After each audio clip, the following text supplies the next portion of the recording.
Hello and welcome to Iqra academy. आज हम लोग एनसीईआरटी का एक पार्ट कंप्लीट करेंगे जिसमें हम लोग रेवेन्यू सिस्टम की बात करेंगे और देखेंगे कि किस तरीके से ब्रिटिश ईस्ट इंडिया कंपनी के टाइम पे रेवेन्यू पॉलिसी को इंट्रोड्यूस किया जाता था। आप सब जानते होंगे कि हमारी बुक में क्लियरली मेंशन है कि इकोनॉमिक पॉलिसी के तौर पे 3 पॉलिसीज़ यूज़ की गई थी। First zamindari system, then ryotwari system and then mahalwari system. इन तीनों का प्रोसेस बहुत अलग हुआ करता था। हर सिस्टम के अंदर कोशिश ये होती थी कि ज़्यादा से ज़्यादा रेवेन्यू जनरेट किया जाए।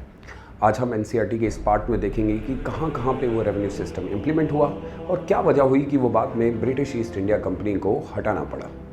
सबसे पहले हम देखेंगे कि ब्रिटिश ईस्ट इंडिया कंपनी का जो सबसे पहला पार्ट था 3 मेजर हिस्सों में बांटेंगे। The 3 major like zamindari system, ryotwari system and mahalwari system. इसके अंदर अलग अलग प्रोविजंस रखे गए थे और हर प्रोविज़न को अलग अलग स्टेट में ही इंट्रोड्यूस किया जाता था। क्रॉसिंग में अगर हम देखेंगे तो सबसे पहले ज़मींदारी सिस्टम, जिसको हम लोग परमानेंट सेटलमेंट ऑफ बंगाल भी कहते हैं, ये सबसे पहले इंडिया में इंट्रोड्यूस किया गया, जिससे ये था कि ज़्यादा से ज़्यादा शेयर जो है वो ईस्ट इंडिया कंपनी को मिले। इसको इंट्रोड्यूस जो किया था दैट वॉज लॉर्ड कॉर्नवालिस। सबसे पहले बंगाल, बिहार, उड़ीसा और वाराणसी में इंट्रोड्यूस किया गया। ज़मींदार्स को रिकॉग्नाइज किया गया और उनको इसका लैंड ऑनर भी बना दिया गया। बट अनफॉर्चुनेटली ज़्यादा प्रॉफिट होने के कारण ये सिस्टम कोई ज़्यादा दिन नहीं चल पाया, क्योंकि इसमें पीजेंट की जो प्रॉब्लम्स थी वो वैसे के वैसे ही रही। इसमें क्लियर बात कही गई थी कि जो सरप्लस मनी होगा वो हम लोग अपनी ज़मीनों पे खर्च करेंगे, लेकिन ज़मींदारों ने इस पैसे को पीजेंट्स तक पहुँचाया ही नहीं। और इसमें एक और चीज़ थी कि प्रॉफिट को फिक्स रखा गया था, यानी कि प्रॉफिट अगर ईस्ट इंडिया कंपनी का 100 रुपीज़ है तो वह हर 100 रुपीज़ किसी हाल में भी उन तक पहुंचेगा।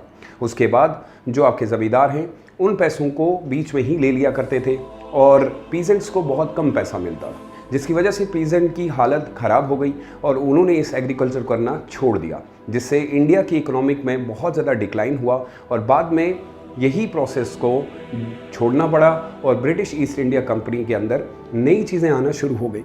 इसके अंदर एक और चीज़ थी, टैक्स आपको किसी हाल में भी पे करना है, यानी ड्रॉट्स आएंगे भी तो उससे कोई फ़र्क नहीं पड़ता है। इसमें एक चीज़ और फॉल्ट था कि जितने भी ज़मींदार थे वो अपनी ज़मीनें किसी और को दे के चले गए थे, यानी वो शहरों की ओर आ गए और बीच में जो है पैसा वो लेते रहे। और इससे ये पता चला कि जितना भी बंगाल का एरिया था, क्योंकि सबसे ज़्यादा रेवेन्यू 60% रेवेन्यू जो है वो बंगाल से ही निकाला जाता था और आहिस्ता आहिस्ता बंगाल ड्राई हो गया। और हम सब जानते हैं कि उसके बाद जितनी बीमारियां बंगाल के अंदर आई उसका सबसे बड़ा कारण परमानेंट सेटलमेंट ऑफ बंगाल था। इस प्रोसेस को चेंज करने के बाद ईस्ट इंडिया कंपनी एक दूसरा सिस्टम लेके आई जिसको रियोतवारी सिस्टम कहा जाता है। ये शब्द पर्शियन है, रियोत का मतलब होता है पीजेंट। अब ये सवाल उठाया गया कि क्यों ना हम जमींदारों को हटा दिया जाए और बीच में सिंपली पीजेंट से डायरेक्टली मिलके उनसे पैसा वसूल लिया जाए। लेकिन प्रॉब्लम ये थी कि यहाँ पे भी लैंड का असेसमेंट सही तरीके से नहीं किया गया।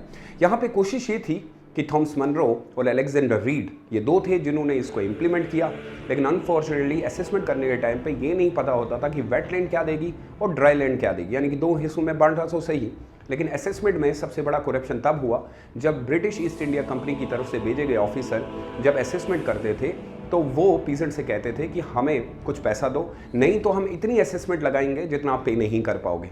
असेसमेंट का सिंपल मतलब आप समझ जाएंगे इस तरीके से कि जब ये असेसमेंट की गई तो असेसमेंट में ये होता था कि ऑफिसर जितना कहेगा उतना पे करना है। तो बहुत सारे लोगों ने ऑफिसर के चलते हुए बहुत पैसा कर्जा ले लिया ताकि ऑफिसर असेसमेंट के टाइम पे ये लिखे कि इनके पास अच्छी ज़मीनें नहीं हैं। इसका मतलब है ये एक बार फिर ईस्ट इंडिया कंपनी के लिए फेलियर साबित हो रहा था, लेकिन करने की चाह थी तो किया गया और बाद में ये पता चला कि इसको भी रिप्लेस करना पड़ा। इसमें एक चीज़ बड़ी अच्छी हुई थी कि पीजेंट को ओनरशिप तो दी गई थी, लेकिन ये कहा गया था कि अगर आपने पेमेंट नहीं की तो वो जो ज़मीन है वो ईस्ट इंडिया कंपनी की हो जाएगी। कुल मिला के पहले में भी पीजेंट और सेकंड में भी पीजेंट को ही प्रॉब्लम्स फेस करनी पड़ी। इसके बाद तीसरा सिस्टम आया जिसको हम महलवारी सिस्टम कहते हैं। बेसिकली इस सिस्टम को लाने की ज़रूरत नहीं थी, लेकिन सोच विचार करने के बाद हॉल्ट मैकेंजी ने इस सिस्टम को इंट्रोड्यूस किया। ये परमानेंट सेटलमेंट ऑफ बंगाल और रियोतवारी सिस्टम का मिक्सचर है। ये सोचा गया कि किस तरह से इकोनॉमिक बूस्ट की जाए एंड फाइनली इसको महलवारी सिस्टम कहा गया। कुछ एरियाज़ के अंदर आप जानते हैं कि विलेज कम्युनिटीज़ होती हैं, वहाँ पे किसी के साथ एग्रीमेंट कैसे किया जाए ये बड़ी प्रॉब्लम थी। फाइनली डिसाइड किया गया क्यों ना एक मोहल्ले के साथ ही एग्रीमेंट किया जाए और पूरे मोहल्ले को बोल दिया जाए कि वो ईस्ट इंडिया कंपनी को पेमेंट दे। प्रॉब्लम ये है कि इसमें किस तरीके से मोहल्ले वाले देंगे, कौन से लोग होंगे, इसमें भी एसेट में असेसमेंट की प्रॉब्लम हुई, यानी लैंड असेसमेंट की प्रॉब्लम थी। हॉल्ट मैकेंजी के बाद लॉर्ड विलियम बेंटिक इंडिया के गवर्नर जनरल बने। उन्होंने इसके अंदर फिर से चेंज लाई, उन्होंने इसका शेयर कम कर दिया। यानी पहले जो असेसमेंट के हिसाब से लिया जाता था वो ये था कि आपको 95% जो है वो ईस्ट इंडिया कंपनी को देना पड़ता था। तो रेंट क्योंकि बहुत ज़्यादा रखा गया था तो ईस्ट इंडिया कंपनी को फ़ायदा तो हो रहा था, लेकिन पीजेंट फिर से पीछे जा रहे थे। फाइनली लॉर्ड विलियम बेंटिक जब आए तो उन्होंने इस शेयर को 60% कर दिया। थोड़े बहुत हालात ठीक हुए, लेकिन हम कुल मिला के कह सकते हैं कि ये वो 3 पॉलिसी हैं जो रिस्पॉन्सिबल बनती हैं द रिवोल्ट ऑफ 1857।